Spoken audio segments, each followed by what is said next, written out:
संजय और हमारे डॉक्टर आफ्ताब मियां को तस्वीर है, अपनी बात से रखे और अभी बहुत ही ये बात चलेगा और हम लोग पीएचडी और पीएचडी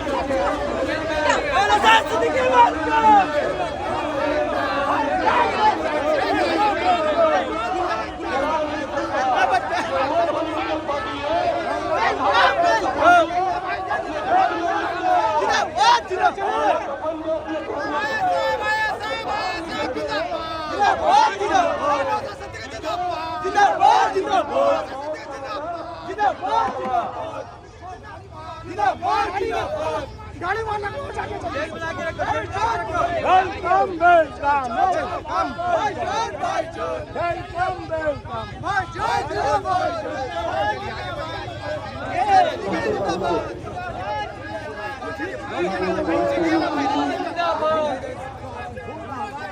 पीछे जा पीछे जा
देखो देखो कौन आया, देखो देखो कौन आया,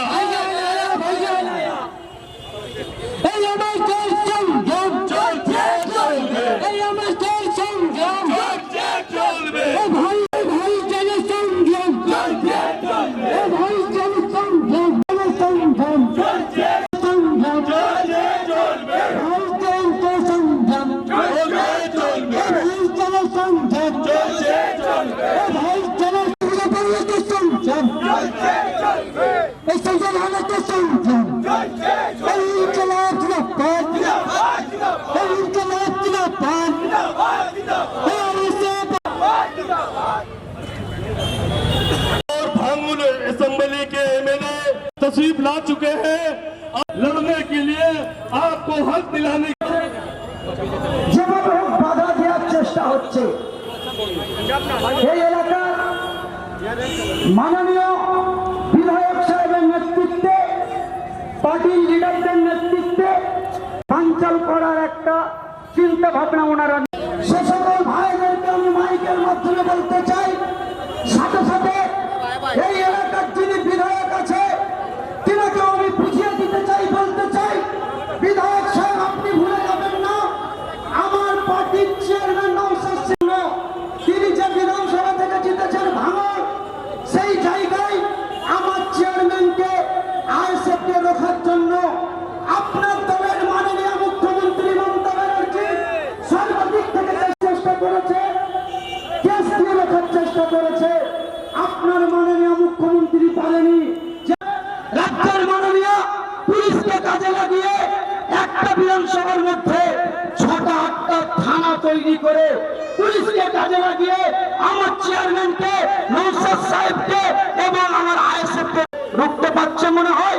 মাইকের মাধ্যমে বিধায়ককে জানিয়ে দিতে চাই, আপনার দিদিমণি ৭টা থানা ভাঙড়ের মধ্যে বানিয়েছে, শুধু ৭টা নয়, আপনার দিদিমণি যদি ৭০০ থানা ভাঙড়ে বানিয়ে দেয়, কথা শুনে মাস্তানি গুন্ডামি করবেন না। আপনারা যদি ফেঁসে যান মাঝখান থেকে আপনি কিন্তু জেলের মধ্যে আপনার সময় কাটবে, আপনার পরিবারগুলো বিপদে পড়বে। যারা বিশেষ করে সংখ্যালঘু যারা মাস্তানি করছেন, আপনাদের মতো মাস্তানি করেছিল মমতা ব্যানার্জির কথা শুনে আরাবুল, তার দিকটাই একবার খেয়াল করুন।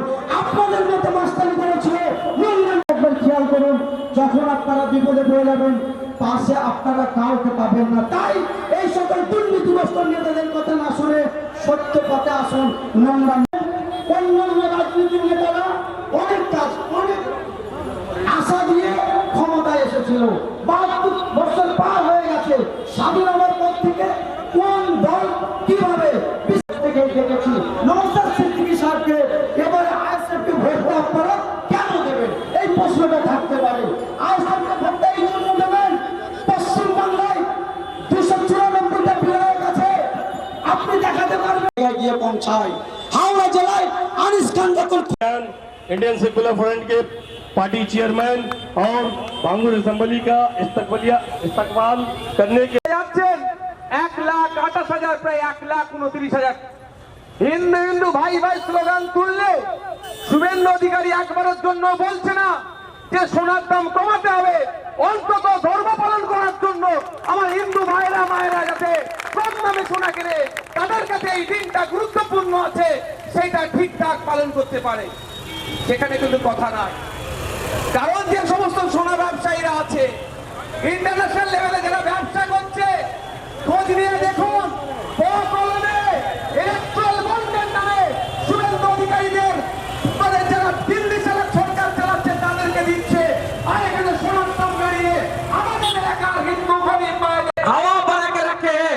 मोदी जी है तो कुछ अच्छा हो रहा है, लेकिन असल में क्या हो रहा है? 2014 में 10 ग्राम गोल्ड का दाम था सिर्फ 28,000 रुपए, 28,000, और आज के डेट में आज 10 ग्राम गोल्ड का दाम है 1,28,000। মোদী সরকার যে কেন্দ্রীয় সরকার চালাচ্ছে 1 লক্ষ টাকা 10 গ্রাম সোনার উপরে তারা বেরিয়ে দিয়েছে। এতে ক্ষতিগ্রস্ত কারা হচ্ছে? শুভেন্দু বাবু চিৎকার করছেন, দিলীপ ঘোষ চিৎকার করছেন, বিজেপি নেতারা চিৎকার করে বলছে মোদী ক্ষমতায় এসে মুসলমানদের জব্দ করেছে। কিন্তু বলুন আজকের দিনে এই মার্কেটে আমি আস্তে আস্তে দেখছিলাম, এই মার্কেটটা একটা মিনি ইন্ডিয়া। এখানে বিভিন্ন ধর্মের, বিভিন্ন জাতের, বিভিন্ন বর্ণের, বিভিন্ন জনগোষ্ঠীর মানুষ বসবাস করে। যেখানে প্রচুর দোকানে দেখছিলাম মানুষজন বেরিয়েছেন খাস করে তারা একটু তাদের ধর্মীয় রীতি অনুযায়ী একটু সোনা চাঁদি কিনবে, কিন্তু দাম গোল জায়গায় পৌঁছেছে। গত রাত্রে একটা ফেসবুকে পোস্ট দেখছিলাম, যে পোস্টে একজন সোনার দাম এত বেড়ে গিয়েছে কোথায় পৌঁছাচ্ছে এ নিয়ে কেউ চর্চা করে না। সরকারের যারা বিধায়ক আছেন এই আজকের এই গুরুত্বপূর্ণ দিনটাতে যে কেন এত সোনার দাম বাড়ছে, কেন কন্ট্রোল করতে পারছে না দেশের সরকার, এই নিয়ে তারা কোনো টুইট করেনি।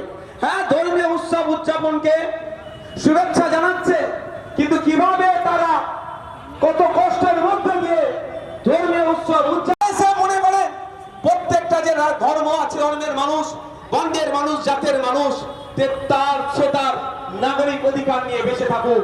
তার নাগরিক অধিকারের উপরে যখন কেউ হস্তক্ষেপ করবে তার বিরুদ্ধে দাঁড়াবে। তাই আজকে এই মঞ্চ থেকে মোদী সরকারের ব্যর্থতাকে আমরা তুমুল সমালোচনা আমরা করছি, এবং সাথে সাথে কেন্দ্রের চুন্দাবাজের সরকার আমরা এই স্টেজ থেকে বলবো। বন্ধুগণ, শুনছিলাম যে হচ্ছে অনেকে বাধা দিচ্ছে, চালু আমি বিজেপি যেটা বলছিলাম, আমাদের স্বাধীনতা সংগ্রামীরা সেই সময় ইন্টারনেট ছিল না, সেই সময়ে কোনো ফোনের ফ্যাসিলিটি সেই অর্থে ছিল না, এত ভালো কানেক্টিভিটি ছিল না। তারা কিন্তু রাস্তায় বার হয়েছিলেন, লড়াইয়ের ময়দানে ছিলেন, একটাই চিন্তা ছিল, একটাই লক্ষ্য ছিল, দেশকে আজাদ করতে হবে ব্রিটিশদের কালো থাবা থেকে। ব্রিটিশরা যেভাবে ভারতীয় নারী পুরুষের উপরে অত্যাচার করছে, অত্যাচারের হাত থেকে দেশকে মুক্ত করতে হবে, সেই জন্য তারা বাইরে বেরিয়েছিল, রাস্তায় তারা লড়াইয়ের ময়দানে এক হয়ে ব্রিটিশদের বিরুদ্ধে লড়াই করেছিল। তার কথা জানতে পারছি, তাদের সমস্যাগুলোকে নোটিশ করছি, প্রতিবাদ করতে পারছি। তাহলে আমাদের কারো এগিয়ে আসতে হবে। আজকের দিনে সংবিধানের উপরে যারা আঘাত দিচ্ছে, আইনের উপরে যারা আঘাত দিচ্ছে, নাগরিক অধিকারের উপরে যারা আঘাত দিচ্ছে, তাদের বিরুদ্ধে ঐক্যবদ্ধ হয়ে, দলবদ্ধ হয়ে তাদের বিরুদ্ধে গণতান্ত্রিক প্রক্রিয়ায় জবাব দিতে হবে। এই জবাবের মাধ্যমটা কিন্তু একটা গুরুত্বপূর্ণ। দেখবেন কিছু নেতা ফেসবুকে পাবেন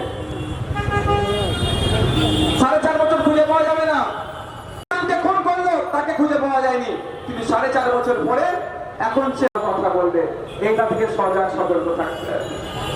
বন্ধুগণ, আমি হাফেজ নিসার আলী আর একজন বিবিসি একটা সমীক্ষা চালিয়েছে। কৃষকরা অতিষ্ঠ হয়ে উঠেছিল, ব্রিটিশ আর জমিদার মিলে কৃষকদেরকে শোষণ করছিল। সেই সময় ৮৩,০০০ কৃষককে এক করে ব্রিটিশ আর জমিদারদের বিরুদ্ধে আন্দোলন সংগঠিত করেছিল। তাই আমার বলার বক্তব্য এটাই, যদি সে তার সময় কোনো ইন্টারনেট ছিল না, কোনো ফোন ছিল না, সেরকম যোগাযোগ ব্যবস্থা ঠিক ছিল না, যদি ৮৩,০০০ কৃষকদেরকে নিয়ে আমরা বিলং করছি, এই পাওয়ারফুল গণতন্ত্রে এই চাকরি চোর, এই তোলাবাজদের বিরুদ্ধে কেন লড়াই করতে পারবো না? এই লড়াই চালিয়ে যেতে হবে। আর একটা কথা ভাই, এরা বাংলায় প্রচলিত কথা আছে, পাখি নেবে, বাংলায় একটা প্রচলিত কথা আছে, গাছে উঠিবে না রান্না পাখি নেবে। মানে আপনার পাখির দরকার আপনাকে গাছে উঠতে হবে। আপনাকে আপনার সমস্যা হচ্ছে, আমাকে আপনাকে রাস্তায় থাকতে হবে, আমার আপনার হয়ে কেউ চিৎকার করবে না। সংশোধনী আইনের আন্দোলন এখানে দিল্লি এখানে করতে হবে না, দিল্লিতে গিয়ে করো, এ কথা বলতে পারতো না। যদি সঠিকভাবে যদি আপনার আমার জন্য সত্যিকারের চিৎকার করতো, তাহলে ওবিসি সার্টিফিকেট নিয়ে তারা এই বিচারিতা করতো না, বা फेक ST SC सर्टिफिकेट नहीं रहा কথা বলতো। आप लोग सुन के हैरान हो जाओगे, कुल मिला के पूरा बंगाल में मतलब 1 करोड़ के ज्यादा आदिवासी समाज का कोई नहीं है। 1 कोटि बेशी सारा बंगाल का जो सरकार है, उनका जो मिनिस्टर बोल रहे कि আপনার ভোটটা হসপিটালে ডক্টর মেডিসিন যাতে বেশি করে থাকে তার পক্ষে দিন, আপনার ভোটটা স্কুলে যাতে টিচার দেয়, এডুকেশন ইকুইপমেন্ট যাতে ঠিক করে দেয় তার পক্ষে দিন, তাহলেই সমাজ বদলাবে। অন্যথায় কেউ হিন্দু হিন্দু ভাই ভাই বলবে, আর কেউ বলবে আমি মুসলমানকে বাঁচাতে এসেছি। দিনের শেষে না হিন্দু বাঁচবে না মুসলমান বাঁচবে, ওই রাজনৈতিক কারবারিরা বাঁচবে, আর আপনার আমার মতো সাধারণ হিন্দু মুসলমানের বলি হতে হবে। তাই সজাগ সতর্ক হতে হবে, মানুষের জন্য পাশে থাকো। মমতা ব্যানার্জির কোনদিন লড়াই হতে দেখেছেন? आपस में कभी लड़े हाथ मतलब घुसा मुसा कभी मरे? आदिर रंजन चौधरी और अभिषेक बनर्जी के साथ आपस में हम लोग लड़ाई होने का भी देखे आप लोग? देखा तो बोल दीजिए। सुजन चक्रवर्ती के साथ, फीला घाटी के साथ कभी लड़ाई हुई? কোনদিন লড়াই হয়েছে? আমরা লড়াই দেখতে চাই না। লড়াই কোথা হচ্ছে? কত নম্বর ওয়ার্ডে যা? 16 নম্বর ওয়ার্ড, 15 নম্বর ওয়ার্ড, 14 নম্বর ওয়ার্ড। আমি আপনাদের কাছে অনুরোধ, সব থেকে বড় নেতা তারা নিজেদের মধ্যে রাজনীতি নিয়ে মারামারি করছে না, আর আপনারা কেন নিজে? তা আমি একটা কথা বলি, এতদিন একটা স্লোগান হয় লড়াই লড়াই লড়াই চাই, লড়াই করে বাঁচতে চাই। আমি আর বিরোধিতা করছি না, কিন্তু আমি একটা স্লোগানটা চেয়ে দেখতে চাই। নেতাই নেতাই লড়াই চাই, জনগণের ভোট দেখতে চাই। এতদিন জনগণের লড়াই লাগিয়ে দিয়ে সন্ধ্যাবেলা মুখে ওই কি বলে রে বাবা একটু সাজুগুজু করে ঠিকঠাক করে বসবে, বসে সামনে কি বলবে এটা উচিত হয়নি ওটা উচিত হয়নি, গল্প শেষ। যার গেল সেই বুঝতে পারলো ভাই বিচার নাও হতে পারে, লড়াই তারা জড়াবে না। লড়াই আপনার আমার মতো কাদেরকে জড়াচ্ছে, আবার আমাদের চর্বিটাও বেশি ভাই। আমরা তার জন্য মারপিট করি। আমি এমএলএ, আমি কত টাকা মাইনে পাই জানেন? 1,21,000 টাকা মাসে মিলতে অনারিয়া। এটা আমার অনুরোধ, মারামারি হানাহানিতে জড়াবেন না। মারামারি হানাহানিতে ক্ষতিগ্রস্ত হয়, নেতারা বড় বড় ভাষণ দিয়ে চলে যাবে, বড় বড় কথা। বক্তিয়ার নাম আপনাদের মনে আছে? বীরভূমের বক্তব্য মনে আছে? ছিল না, ওটা উচিত ছিল না, গল্প হিংসায় আপনারা জড়াবেন না। যারা দীর্ঘক্ষণ क्या कहना चाहेंगे, आखिर क्यों रोकाया जा रहा है? यही तो बात है। अब बीजेपी पूरा बंगाल में उनका पॉलिटिकल एक्टिविटी कर रहे हैं, उसमें कोई दिक्कत नहीं करके जो यहाँ का जो हमारे आपस में जो भाईचारा है उसको खत्म कर रहे हैं, उसके खिलाफ ये लोग एक्शन नहीं ले रहे हैं। हम लोग प्रोग्राम कर रहे हैं, इंटर रिलीजियन हम लोग ब्रिज बनाए, हेल्थ का, एजुकेशन का, अनएम्प्लॉयमेंट का ये वाला जब हम लोग बोल रहे हैं इसमें गुस्सा होने का बात है, लेकिन आईएसएफ को लोग डर रहे हैं क्योंकि बीजेपी उनका दूसरा बैकअप पार्टी है, इसीलिए उसको लोग नहीं रुक रहे। अगर दूसरी पार्टी प्रोग्राम करे तो कोई दिक्कत प्रशासन को नहीं होता, मगर आईएसएफ भी करने से क्यों दिक्कत है, आखिर क्या? यही तो है, हम लोग क्या बोलते हैं, हम लोग कुछ अनफसरत नहीं बोलते। अगर कुछ बोलेंगे तो मेरे खिलाफ नोटिस भेजो, जेल में रखो। हम लोग जो भी बोलते हैं कॉन्स्टिट्यूशन के अंदर रहते हुए बोलते हैं, जो भी बोलते हैं हम लोग डेमोक्रेटिक वे से बोलते हैं, फिर भी हम लोग बोलते हैं। इसीलिए आईएसएफ आने वाला दिन का जो बंगाल के आदमी है उसके दिन में आईएसएफ चला गया, आने वाला दिन में आईएसएफ को चूज करेगा ये लोग। बेडर के अभी से तो कोशिश कर रहे हैं इसको रोकना, लेकिन इससे कुछ नहीं होगा।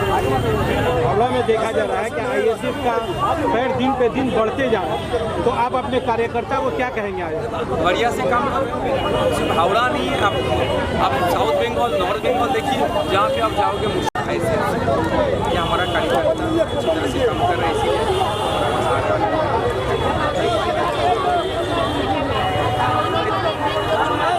हम पब्लिक के हमारा रिप्रेजेंटेटिव को हम अंदर भेजेंगे, हमारा जो मांग है, जो हमारा जरूरत है वो उधर जाके बोलेगा। जो बंगाल सरकार है ये इसको बंद करके रखे, क्योंकि चुनाव होने से ये लोग हारेगा, पहले उनको अब फर्जी वोट डालना पड़ेगा, छप्पा मारना पड़ेगा, और नहीं तो लोग हारेगा, इसीलिए वो वोट नहीं कर रहे।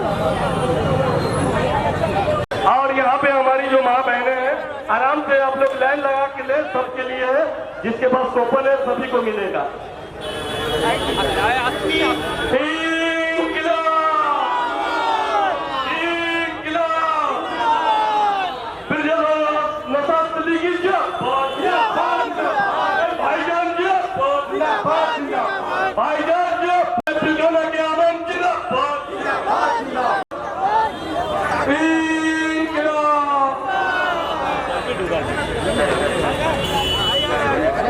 तो क्या करें हम?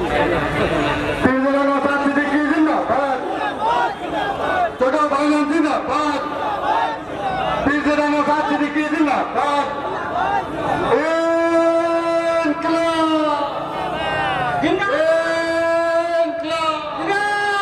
पीरजादा नौशाद सिद्दीकी जिंदाबाद। असेंबली के एमएलए सिर्फ देखने के लिए और उनकी बात को सुनने के लिए जिस तरह से बेबाक होकर वो हुकूमत से नज़र मिलाकर जो सवाल करते हैं, ये अंदाज आवाम को बहुत पसंद होता है। आज का ये प्रोग्राम पिलखाना के सरजमीन में तारीख लिख दिया है कि पहला बार कोई गाड़ी या टोपी वाले लोग नेता आके, लीडर आकर हिंदू का भी बात करते हैं, मुसलमान का भी बात करते हैं, और सिख और ईसाई का भी बात करते हैं, दलित आदिवासी का भी बात करते हैं। ये तारीख में पहला बार ऐसा लिखा जाएगा। कोई पॉलिटिकल पार्टी आज़ादी के बाद में कोई ऐसा मुस्लिम समाज से एक उभरता हुआ सितारा जो आज यहाँ पे पूरे बंगाल में और बंगाल के बाहर भी इनका चर्चा होता है भाई जान के नाम से, और जो यहाँ के लोकल टीएमसी पार्टी करने वाले हैं नॉर्थ हावड़ा में, आज मैं आपके चैनल के माध्यम से ये उनको बोलना चाहूँगा, नहीं होगा, क्योंकि आज उनका रात का नींद उड़ जाएगा। वो क्षमता वो सोचे थे कि पिलखाना में सिर्फ टीएमसी रहे लोग, मुसलमान हमारे बाप और दादा का ये वोट है। नहीं, मुसलमान हो या हिंदू हो या सिख हो या ईसाई हो, अगर आप पब्लिक का काम नहीं कीजिएगा तो पब्लिक आपको जिस तरह 34 साल के हुकूमत को हटाकर आपको लाई है, उसी तरह आपको हटाकर Indian secular front Pirzada Naushad Siddiqui साहब को लाया जाएगा। आज आप लोग यहाँ पे तकरीबन 150 बच्चों में 200 बच्चों में यहाँ पे कॉपी कलम पेंसिल को बांटा गया और ज़रूरतमंद लोगों के लिए राशन का इंतजाम किया गया। 100 लेडीज़ में, औरतों में, खास करके औरतों में दिया जा रहा है। हैदर के याद में जिस तरह 2 दिन पहले एपीजे अब्दुल कलाम आज़ाद का जिस तरह पूरे हिंदुस्तान मिसाइल बैल के नाम से जाना जाता है, और साथ ही साथ कल सैयद अहमद खान साहब अदा किए थे, उनके याद में ये कॉपी कलम को बांटा जा रहा है। इस उम्मीद से बांटने वाले डेट में जो बच्चे को कलम दिया, एपीजे अब्दुल कलाम होंगे, सर सैयद अहमद खान होंगे, महात्मा गांधी होंगे, सुभाष चंद्र बोस बनेंगे। इसी उम्मीद नहीं दे पाए, भाई के नेतृत्व में ये प्रोग्राम किया आप गया कल ऑफिस आइए, और हम भी खरीद के आगे दे देंगे। यहाँ पैकिंग किया हुआ है जाएगा। और जिस तरह से हुकूमत जुल्म कर रहा है